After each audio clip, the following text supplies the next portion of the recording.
क्या पाकिस्तान आर्मी में कैप्टन है सीमा हैदर?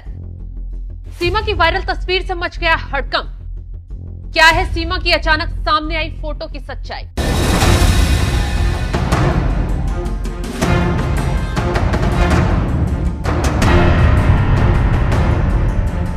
जम्मू कश्मीर के पहलगांव में आतंकी हमले में 26 लोगों की मौत के बाद पाकिस्तान पर ताबड़तोड़ स्ट्राइक की जा रही है, तो वहीं भारत से वीजा रद्द कर सभी पाकिस्तानियों को भगाया भी जा रहा है।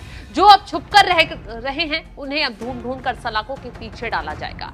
लेकिन इसी बीच पाकिस्तानी सीमा हैदर एक बार फिर चर्चा में आ गई है। एक तरफ भारत में लोग उसे पाकिस्तान भगाने की मांग तेजी से कर रहे हैं, तो दूसरी तरफ सीमा हैदर की कुछ ऐसी तस्वीरें वायरल हो रही हैं जिन्होंने जांच एजेंसियों के साथ साथ सभी को दंग कर दिया है।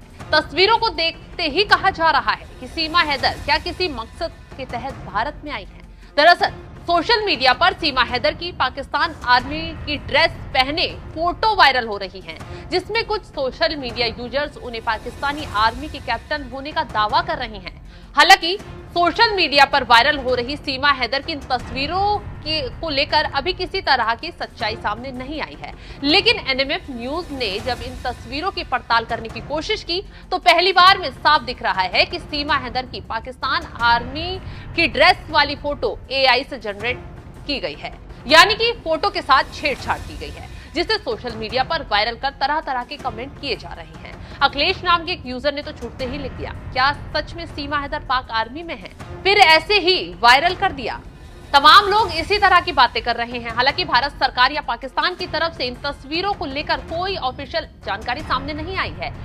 ये एक तरीके से अभी सोशल मीडिया पर ही वायरल हो रही है। ऐसे में ये भी कहा जा रहा है कि जब से पहलगाम का आतंकी हमला हुआ है, सीमा हैदर अपने घर पर नहीं है। हालांकि सीमा हैदर के वकील एपी सिंह का कहना है कि उसके बारे में अफवाह फैलाना, अफवाह उड़ाना झूठ ठीक नहीं है। सीमा हैदर की बेटी की तबीयत खराब है, वो अस्पताल में एडमिट है, और रही उसके पाकिस्तान जाने के बाद तो सीमा हैदर के खिलाफ सारी जांचें चल रही हैं। उसके सारे दस्तावेज एटीएस के पास हैं। उसे पहलगाम हमले से जोड़ना ठीक नहीं है। सीमा जब पाकिस्तान में थी, उसका तलाक हुआ, उसके बाद वो अपने पिता के यहाँ आई।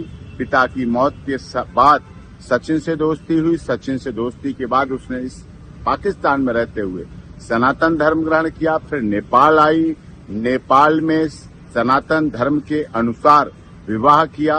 विवाह के बाद फिर पाकिस्तान गई, बच्चों को लेके नेपाल के रास्ते भारत आई। भारत में आकर फिर लीगली कन्वर्जन किया, हिंदू धर्म ग्रहण किया, जिसका हिंदू धर्म लीगल कन्वर्जन सर्टिफिकेट के आधार पर। उसके बाद पूरे रीति रिवाज परंपरा के साथ सप्तपदी फेरों के साथ विवाह हुआ। दूसरे वर्ष में जब उसने प्रवेश किया, विवाह के बाद से गर्भधारण हुआ भारत में। गर्भाधान के बाद बेटी का जन्म हुआ, जिसका सब देश की दुनिया की सहमति से भारती मीना नाम रखा गया। एलियस उसका घर में नाम रखा गया मीरा रह गई। अब इसके बाद सारी प्रक्रिया एटीएस लगातार पहले से अब में और कर रही। एटीएस जांच एजेंसी सारी कर रही है। पुलिस की निगरानी अब भी पहले भी शुरू से अब तक है। उत्तर प्रदेश पुलिस माननीय न्यायालय के आदेश पर सीमा सचिन मीना के घर, अपने पति के घर ससुराल में रह रही है, जो कि भारत में जन्म लिया, भारत का रहने वाला भारतीय है। देश के महामहिम राष्ट्रपति जी के यहाँ उसकी याचिका लंबित है।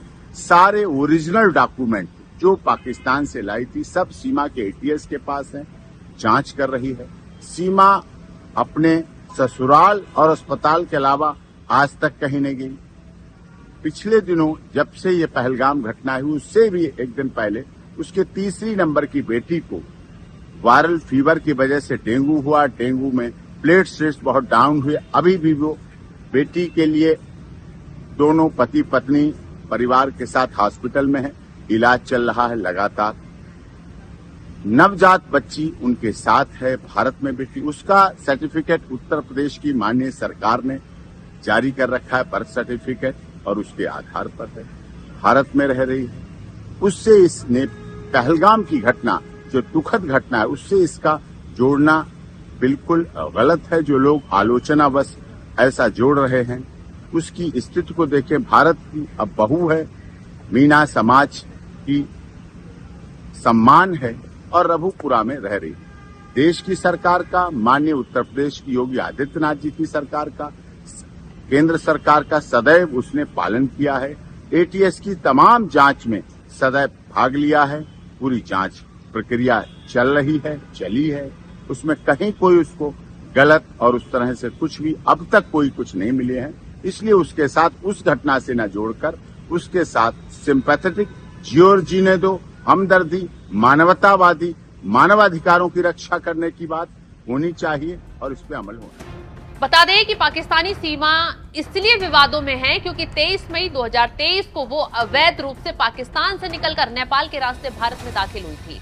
इसके बाद भारत में एंट्री लेने के बाद वो ग्रेटर नोएडा के रबुपुरा इलाके में अपने प्रेमी सचिन मीणा के पास आई और उससे शादी कर वहीं रहने लगी। हालांकि तभी से वो विवादों में इसलिए भी है क्योंकि बिना वीजा के अवैध तरीके से उसने भारत की सीमा में एंट्री कर ली, जिसके बाद पहलगाम हमले के बाद जोरों शोरों से मांग उठ रही है कि सीमा हैदर और उसके बच्चों को भी पाकिस्तान रिपोर्ट कर दिया जाए या फिर उसकी जमानत कैंसिल कर उसे जेल में डाला जाए। उसे बाहर रखना आंतरिक सुरक्षा के लिए खतरा हो सकता है। हालांकि उसके वकील का साफ और सटीक शब्दों में कहना है कि सीमा के खिलाफ जांच एजेंसियों को कुछ गलत नहीं मिला है और अभी भी आगे जांच चल रही है। तो चलिए जाते जाते एक बार फिर सीमा हैदर के वकील एपी सिंह का पूरा बयान सुनवाते हैं। सीमा जब पाकिस्तान में थी, उसका तलाक हुआ, उसके बाद वो अपने पिता के यहाँ आई। पिता की मौत के बाद सचिन से दोस्ती हुई। सचिन से दोस्ती के बाद उसने इस पाकिस्तान में रहते हुए सनातन धर्म ग्रहण किया। फिर नेपाल आई, नेपाल में सनातन धर्म के अनुसार विवाह किया। विवाह के बाद फिर पाकिस्तान गई, बच्चों को लेके नेपाल के रास्ते भारत आई।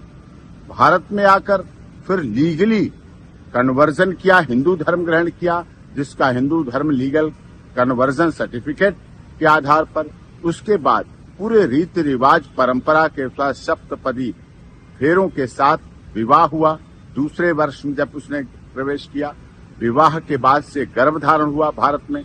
गर्भाधान के बाद बेटी का जन्म हुआ, जिसका सब देश की, दुनिया की सहमति से भारती मीना नाम रखा गया। एलियस उसका घर में नाम रखा गया मीरा रह गई।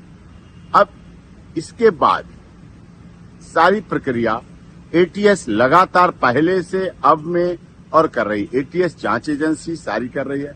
पुलिस की निगरानी अब भी, पहले भी, शुरू से अब तक है। उत्तर प्रदेश पुलिस माननीय न्यायालय के आदेश पर सीमा सचिन मीना के घर, अपने पति के घर ससुराल में रह रही है, जो कि भारत में जन्म लिया, भारत का रहने वाला भारतीय है। देश के महामहिम राष्ट्रपति जी के यहाँ उसकी याचिका लंबित है। सारे ओरिजिनल डॉक्यूमेंट जो पाकिस्तान से लाई थी सब सीमा के एटीएस के पास है, जांच कर रही है। सीमा अपने ससुराल और अस्पताल के अलावा आज तक कहीं नहीं गई। पिछले दिनों जब से ये पहलगाम घटना हुई, उससे भी एक दिन पहले उसके तीसरी नंबर की बेटी को वायरल फीवर की वजह से डेंगू हुआ। डेंगू में प्लेटलेट्स बहुत डाउन हुए। अभी भी वो बेटी के लिए दोनों पति पत्नी परिवार के साथ हॉस्पिटल में है, इलाज चल रहा है लगातार। नवजात बच्ची उनके साथ है भारत में बेटी। उसका सर्टिफिकेट उत्तर प्रदेश की माननीय सरकार ने जारी कर रखा है, बर्थ सर्टिफिकेट, और उसके आधार पर है, भारत में रह रही है। उससे इसने पहलगाम की घटना, जो दुखद घटना है, उससे इसका जोड़ना बिल्कुल गलत है। जो लोग आलोचनावश ऐसा जोड़ रहे हैं, उसकी स्थिति को देखें। भारत की अब बहू है, मीना समाज की सम्मान है और रघुपुरा में रह रही है। देश की सरकार का, माननीय उत्तर प्रदेश की योगी आदित्यनाथ जी की सरकार का, केंद्र सरकार का सदैव उसने पालन किया है। एटीएस की तमाम जांच में सदैव भाग लिया है। पूरी जांच प्रक्रिया चल रही है, चली है। उसमें कहीं कोई उसको गलत और उस तरह से कुछ भी अब तक कोई कुछ नहीं मिले हैं। इसलिए उसके साथ उस घटना से न जोड़कर उसके साथ सिंपैथेटिक, जियो जीने दो, हमदर्दी, मानवतावादी, मानवाधिकारों की रक्षा करने की बात होनी चाहिए और इस पे अमल होना है।